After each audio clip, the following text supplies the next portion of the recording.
Suamiku tuan dispenser.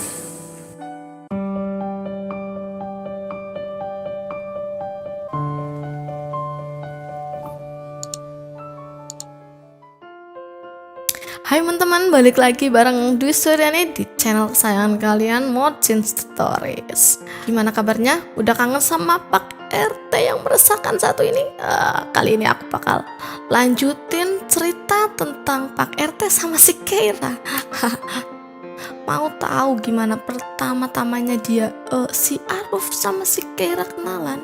Dan gimana sih semeresahkan apa sih Pak RT itu? Kalian boleh baca banget di Vizo yang judulnya RT ku meresahkan. Jangan lupa penulisnya Dwi Suryani, aku. Oke.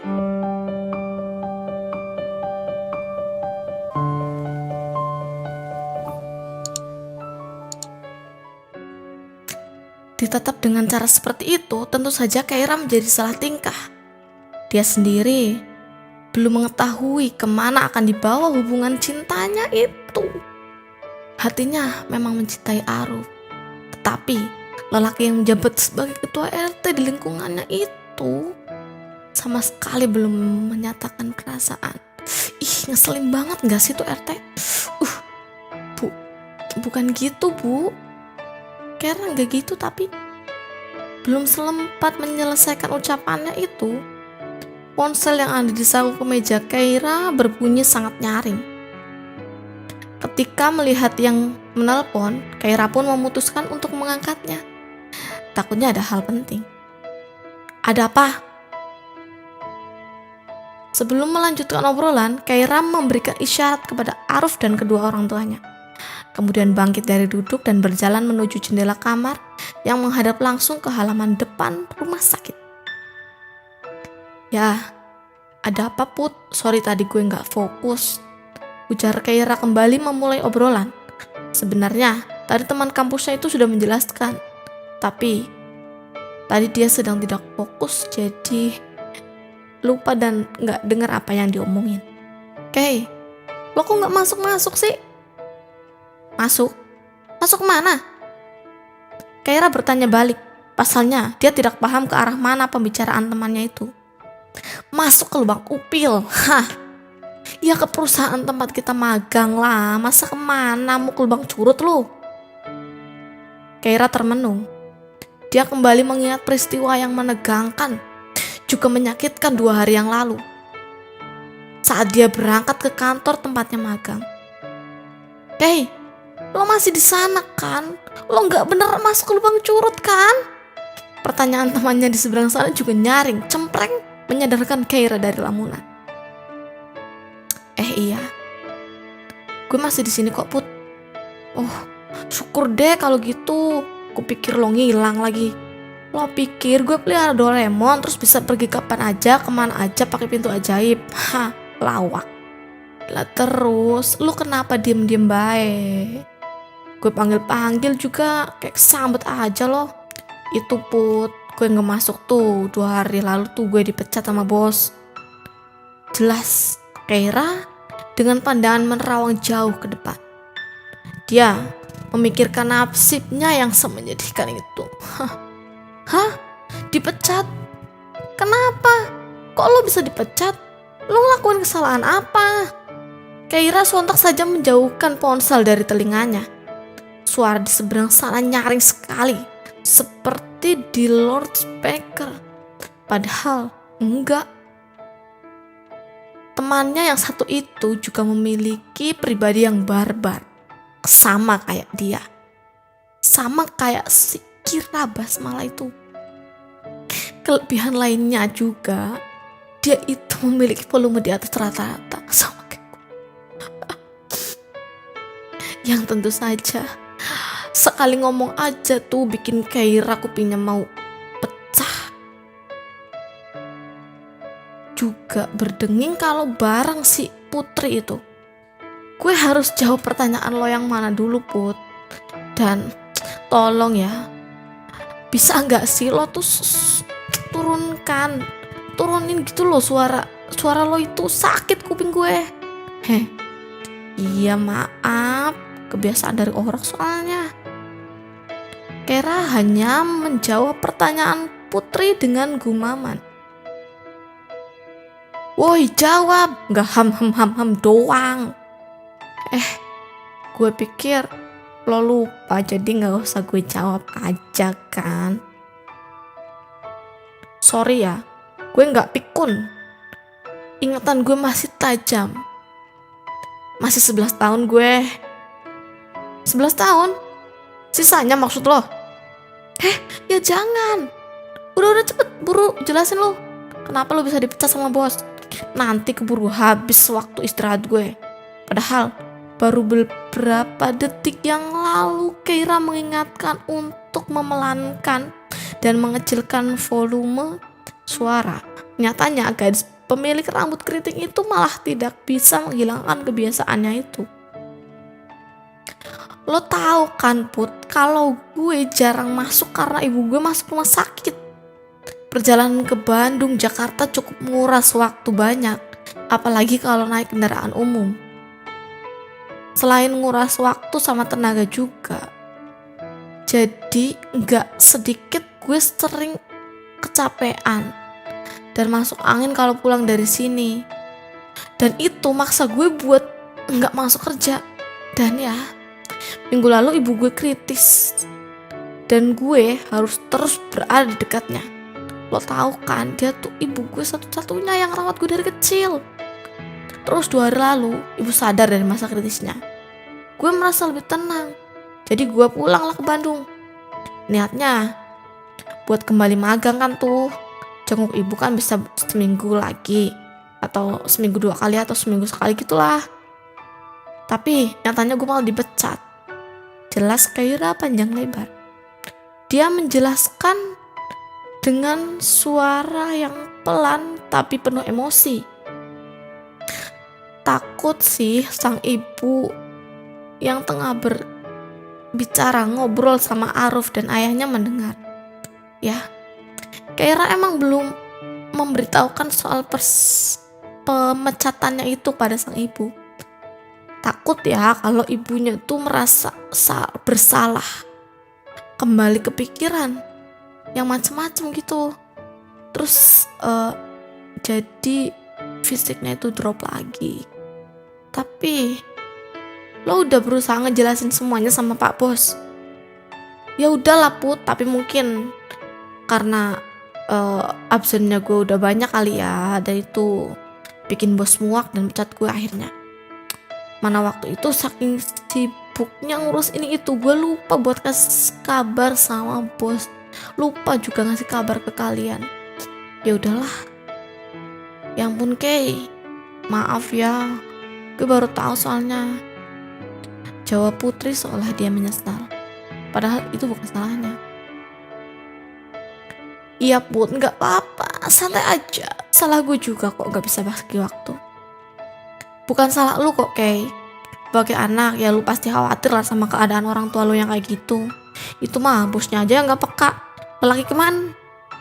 Lelaki kan emang gak peka, iya kan? Putri sepertinya ikut terbawa emosi terdengar sekali dari nada bicaranya yang menggebu-gebu. Iya Put, maaf ya, kemarin gue nggak sempet kasih kabar sama lo. Soalnya kemarin gue cari lo nya nggak ada sih. Kata temen yang lain, lo lagi keluar sama senior karena ada tugas. Dan gue nggak kabar-kabar sama teman lain, malu juga gue soalnya. Oke Kay, semoga lo dapet tempat magang yang lebih baik dari sekarang ya. Semoga bosnya lebih peka dan perhatian sama lo. Kalau gitu, gue tutup dulu ya teleponnya. Udah jam kerja nih. Gue tadi juga sambil makan soalnya. Oke Put, thank you ya. Oh iya Kay, sampaikan salam gue sama ibu dan keluarga lo ya. Maaf banget gak bisa nengok, kerjaan lagi banyak-banyaknya soalnya. Kapan-kapan deh gue main kesana kalau nyokap lo udah sembuh. Main ke rumah atau mungkin ya kemana aja deh, yang penting kita ketemu ya kan. Oke. Bawa oleh-oleh ya, soalnya gue gak terima orang jenguk orang sakit tanpa bawa oleh-oleh. camkan itu. Dasar matre lo. Kalau nggak matre, bukan gue. Yaudahlah, dadah. Kaira pun menutup panggilan. Sebenarnya, dadanya terasa sesak karena berpura-pura baik-baik saja. Padahal hatinya sedang kalut. Setelah mengatur hati dan emosinya, gadis manis berbibir tipis itu kembali menghampiri keluarga yang tengah mengobrol ria. "Siapa, Kay?" tanya Aruf penasaran. "Kamu nyanyi, kamu bertanya-tanya siapa yang telepon aku." Ih, jijik banget gue dengernya. Dasar korban zaman now. Sak bodoh toing. Kaira menjulurkan lidahnya ke arah Aruf yang tentu saja mengundang gelak tawa kedua orang tuanya. "Siapa, nak?" Akhirnya Haris yang bertanya. "Itu ya temen Kay, dia nanyain keadaan Kay soalnya Kay kan gak masuk kerja." "Temen jauh?" Iya ya." Kaira terpaksa berbohong dan dia tidak mau membuat sang ibu curiga. Iya, tadi Kaira lihat kalian asik sekali lagi ngobrolin apa." Kaira mencoba mengalihkan topik pembicaraan. "Kamu nanya, kamu bertanya-tanya." Kini Aruf mengikuti cara bicara Kaira tadi. Sorry ya, saya tidak bicara dengan Anda, Tuan Aruf Syam yang menyebalkan." Ngeselin kamu ya. Masa bodoh. Tapi ada yang ingin Kaira bicarakan, Pak. Ayo kita keluar sambil cari makan. Soalnya Kaira lapar nih. Kaira mengajak Aruf keluar. Namun Aruf mengabaikannya. Dia sengaja tidak menoleh saat diajak Kaira berbicara. Pak RT yang namanya Aruf Syam, saya lagi ngomong sama Anda ya." "Oh, kamu lagi ngomong sama saya?" tanya Aruf pura-pura bego sambil menunjuk wajahnya dengan jarinya sendiri seperti ini. Emang yang namanya Aruf Syam di sini ada berapa? Cuma satu kan, yaitu Pak Bapak. Ayo keluar, pinta Kaira. Oga males. Dasar tua bangka nyebelin. Kaira langsung saja menarik lengan Aruf kemudian menuntunnya keluar kamar rawat sang ibu. Sedangkan Kumaira dan Haris hanya bisa tersenyum memperhatikan kedua sejoli itu yang dimabuk asmara. Tetapi gak pernah luput dari pertengkaran demi pertengkaran yang mereka lakukan. "Ada apa?" tanya Aruf saat mereka berada di kantin rumah sakit. "Aku bingung, Pak." "Kenapa?" Aruf masih bersikap dingin. "Kenapa?" Pak Aruf tanya kenapa. Dasar ya, bener kata orang-orang kalau laki-laki itu gak peka. Cepik Kaira sembari memenyongkan bibir. Astagfirullah, Kaira. Gimana saya bisa tahu, Kay, kalau kamu gak ngomong? Saya bukan dukun ya, ingat. Kalau ingin dimengerti, ya kamu jelasin lah. Aruf mencoba sepelan mungkin menghadapi si barbar yang bernama Kaira. Ini masalah magang, Pak. Gimana ini? Aku kan udah dipecat dari kantor yang kemarin tempat aku magang. Terus aku mau kemana ini? Oh, setelah itu, kamu tenang dulu, Kay. Biar nanti kita cari solusinya sepulang dari sini. Tenang gimana sih, Pak? Saya dipecat ini. Gimana kalau saya nggak dapat tempat magang baru dalam waktu cepat? Gimana kalau ibu tahu yang sebenarnya? Gimana kalau aku nggak lulus kuliah? Gimana kalau ayah ibu dan kecewa? Gimana coba? Gimana? Jelas Kaira mengeluarkan unek-uneknya sembari menangis. Dia benar-benar takut dengan kemungkinan yang akan terjadi ke depannya nanti. Dan di otaknya sudah berkecamuk berbagai macam kekhawatiran yang terus dia pikirkan. Padahal Misal dia bisa berpikir dengan tenang, pasti banyak akan solusi yang dihasilkan.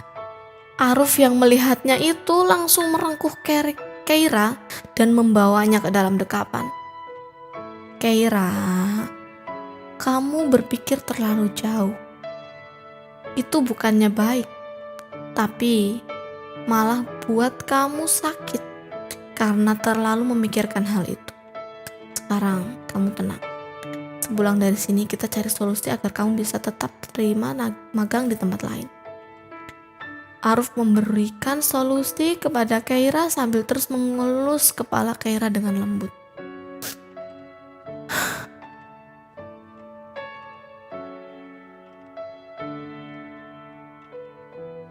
Mereka berdua terdiam dalam pelukan, terhanyut dalam sebuah kemesraan hingga lupa jika kesedihan yang baru saja dialami oleh Keira Basmala belum ada solusinya. Setelah makan siang selesai, Aruf mengajak Keira menuju ke sebuah perusahaan yang padahal itu adalah perusahaannya sendiri.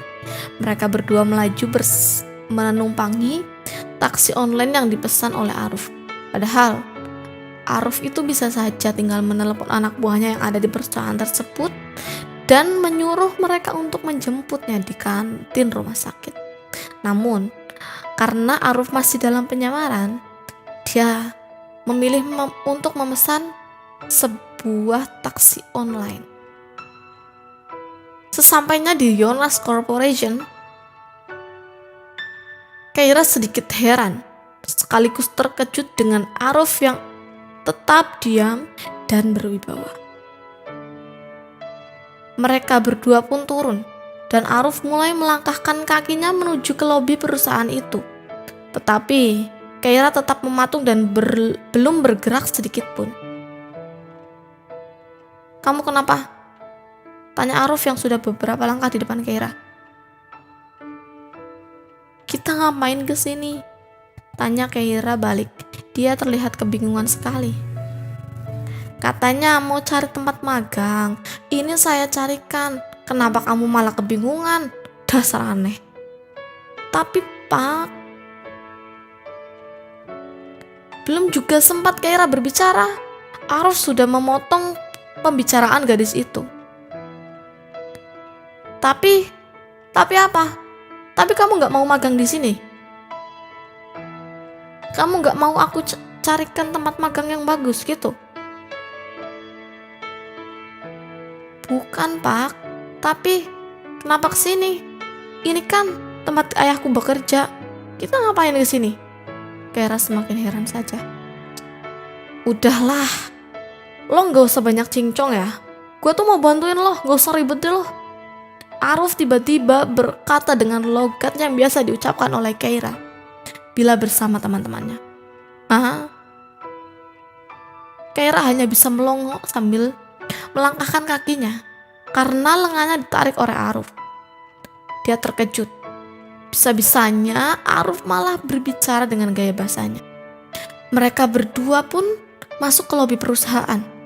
Di sana, Aruf langsung disambut oleh resepsionis yang ada di sana. Hampir saja resepsionis itu menundukkan kepala dan menyapa Aruf dengan sapaan "Tuan Direktur." Namun, mata Aruf yang langsung melotot membuat resepsionis tersebut mengurungkan niatnya, hanya mengangguk dan berkata, "Ada perlu apa Pak? Ada yang bisa saya bantu?" Aruf pun langsung menjawab, "Saya ingin bertemu dengan CEO perusahaan Yonas Corporation. Apakah dia ada?" "Tentu saja Pak, beliau sudah menunggu Anda di ruangannya," kata sang resepsionis itu dengan basa-basi.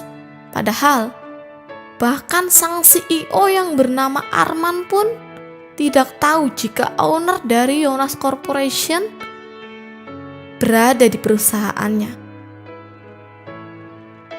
Lalu Aruf menjawab lagi, "Baik, terima kasih, saya akan menemuinya sekarang." Sementara Keira masih berdiri di samping Aruf dengan lengan yang dipegang dengan erat. Wajahnya masih cengok, dia masih menampakkan wajah yang sangat lucu karena dia tidak tahu harus berbuat apa. Sementara itu, resepsionis dengan sigap langsung mengetik sebuah pesan yang ditujukan kepada CEO dari Yonas Corporation yang bernama Arman tadi. Ya, di perusahaan ini, di Yonas Corporation ini, sang owner bukanlah sang CEO. Karena sang owner memang tidak mau ribet dan dia punya misi lain di balik penyamarannya menjadi sang ketua RT di Kabupaten Bandung. Keira dan Aruf pun mulai melangkahkan kakinya menuju lift untuk naik ke ruangan CEO Yonas Corporation tersebut. Di perjalanan, Keira masih terdiam karena dia memang sangat heran. Dia pun bertanya lagi kali ini, "Pak, aku lo masih heran kenapa kita harus magang di sini?" Dengan santainya, Aruf pun menjawab sambil menyibak rambutnya dan bergaya keren. "Kenapa? Kamu gak ingat kalau CEO dari Yonas Corporation itu temanku? Siapa tahu kalau aku mengajukan dirimu yang mempunyai potensi, meskipun kadang ceroboh ya, siapa tahu dia tertarik buat biar kamu tuh magang di sini. Kapan lagi kan seorang Keira Basmala itu magang di sebuah perusahaan sekelas Yonas Corporation. Ya enggak, mau enggak kamu enggak magang di sini?" Aruf terus saja meyakinkan Keira. "Ya mau lah Pak, masa enggak mau? Yonas Corporation ini kan emang impian aku. Aku tuh pengen nanti kalau udah lulus bisa kerja di sini. Jadi nanti kalau pas bapak pensiun aku kan masih nerusin kerja di sini. Kalau bisa dibilang Yonas Corporation itu tuh impian seluruh mahasiswa di kampusku. Makanya nanti kalau kamu magang di sini terus dapat nilai bagus, mereka juga akan bangga. Kalau kamu kerjanya juga bagus, kamu juga nggak akan seleksi lagi kalau cuma buat masuk di sini. Bener nggak?" Keira hanya mengangguk kali ini. Dia merasa semua yang diucapkan Aruf adalah sebuah kebenaran. Sekarang, Aruf dan Keira sudah berada di depan ruangan CEO Yonas Corporation. Diketuklah 3 kali oleh Aruf pintu ruangan CEO tersebut. Tanpa menunggu lama, pintunya pun dibukakan oleh si pemilik ruangan, yaitu Arman. Ketika pintu dibuka, kedua sejoli itu pun masuk dan menemui CEO Yonas Corporation. Dan sebuah keterkejutan lagi dialami oleh Keira karena sang CEO itu langsung menjabat tangan Aruf dan memeluknya sambil menepuk bahu beberapa kali. "Wah, Pak Aruf kesini lagi. Ada perlu apa Pak kiranya? Ada yang bisa saya bantu?" tanya Arman. "Apa nggak sebaiknya kamu mempersilakan saya duduk terlebih dahulu?" Aruf pun mulai menampakkan sisi dinginnya yang begitu dingin. "Oh, astaga, maaf Pak, mari duduk, silakan duduk. Saya ambilkan minum dulu ya." "Gak perlu," jawab Aruf lagi. Baiklah." Arman pun duduk di depan Aruf. Keira duduk di sebelah Aruf dan dia wajahnya masih terlihat tegang. Juga terbersit rasa heran. Kenapa sang CEO dari Yonas Corporation malah terlihat ada kecanggungan ketika bertemu temannya yaitu Pak RT Aruf. Jadi, apa yang bisa saya bantu Pak Aruf? Tanya Arman lagi. Saya bawa calon istri saya buat magang di sini. Ada lowongan. Seketika, Keira dan Arman pun terkesiap. Mereka berdua sama-sama terkejut. Sang CEO terkejut karena Aruf tiba-tiba meminta lowongan magang untuk seseorang. Padahal di sana sama sekali tidak ada lowongan untuk anak magang.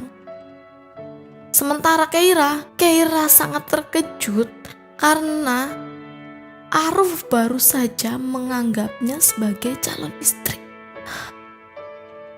Dia, Aruf, yang gak pernah mengungkapkan pernyataan cintanya kepada Keira, tiba-tiba menganggap seorang Keira adalah calon istrinya di depan CEO Yonas Corporation.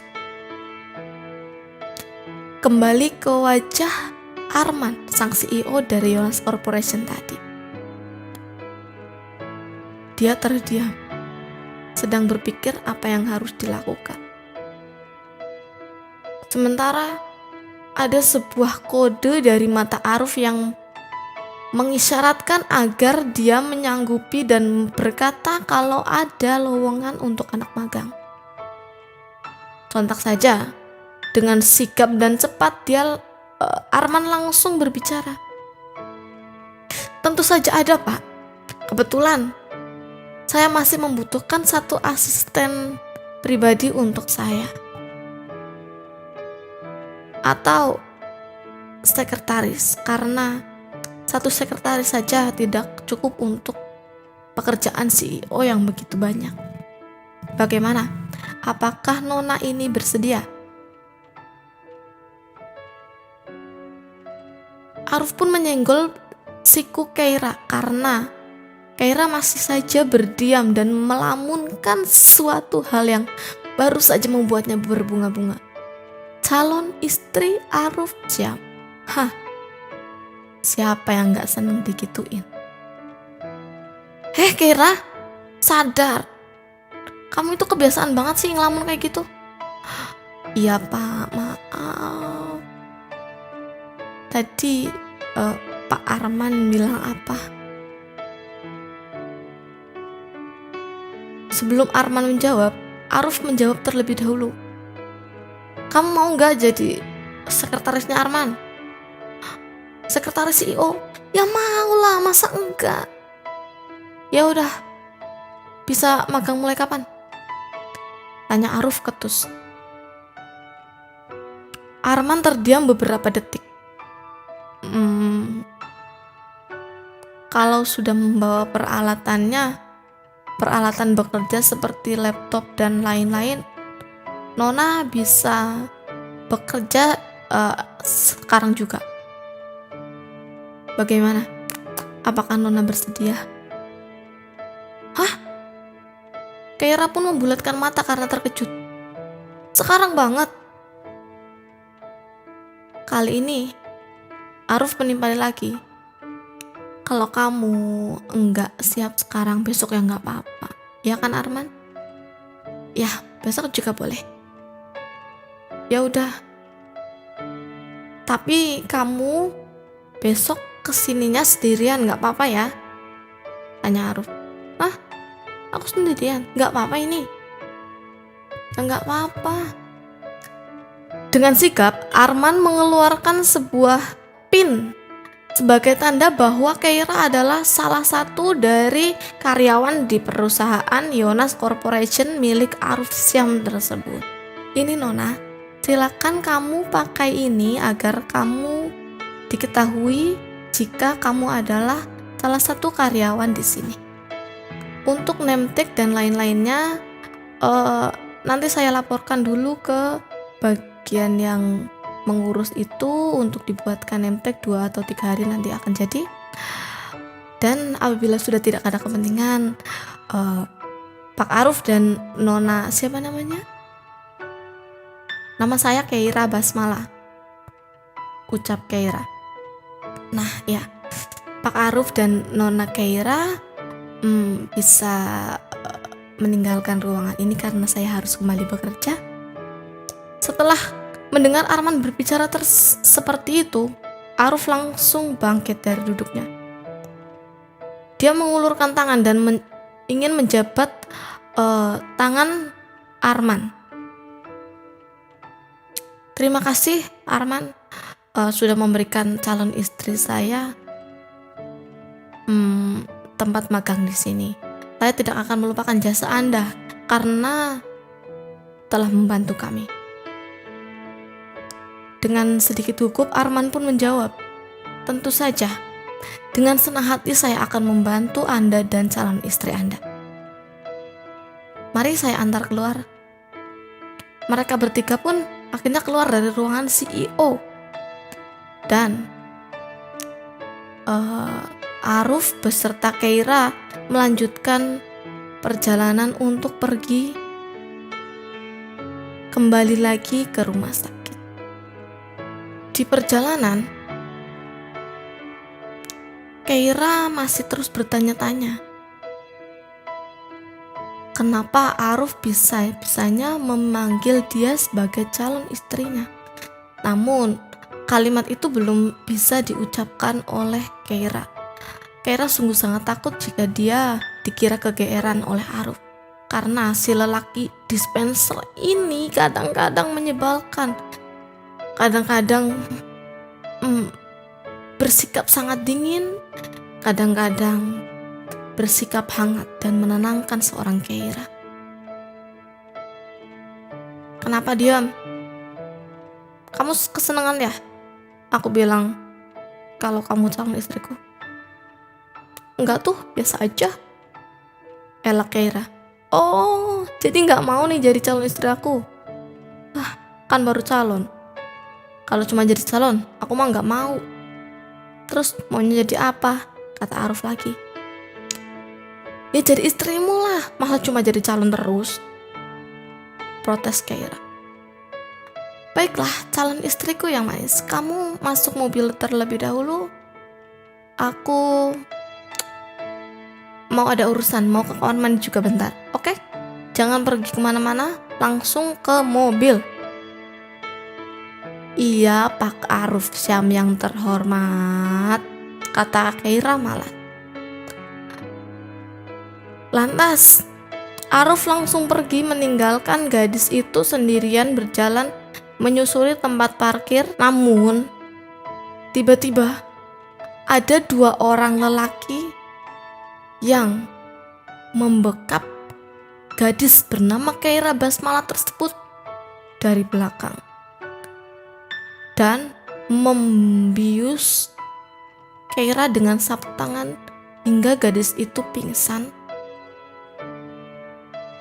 dan membawanya ke tempat yang tidak diketahui oleh Aruf Syam juga oleh orang-orang di sekitar perusahaan, karena di sana memang tidak ada orang yang berjaga kecuali CCTV. Di sebuah perusahaan sebesar Yonas Corporation ini sebenarnya agak aneh kalau tempat parkir tidak dijaga. Tapi mungkin pihak Yonas Corporation ini merasa apabila sudah ada satpam di sana, tentu tidak perlu penjagaan lagi lebih ketat di tempat parkir. Dan sekarang imbasnya adalah Keira disekap oleh 2 orang yang tidak dikenal. Lantas, bagaimana keadaan Keira selanjutnya? Kalian bisa menemukan jawabannya di part berikutnya.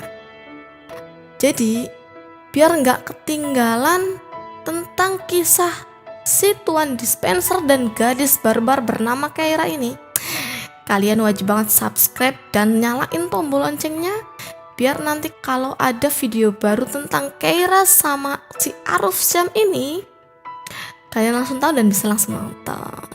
Ini sebenarnya salah siapa ya? Masa cuma ditinggal bentar aja, Keira udah diculik. Aduh, kasihan banget si Keira ini. Oke lah ya.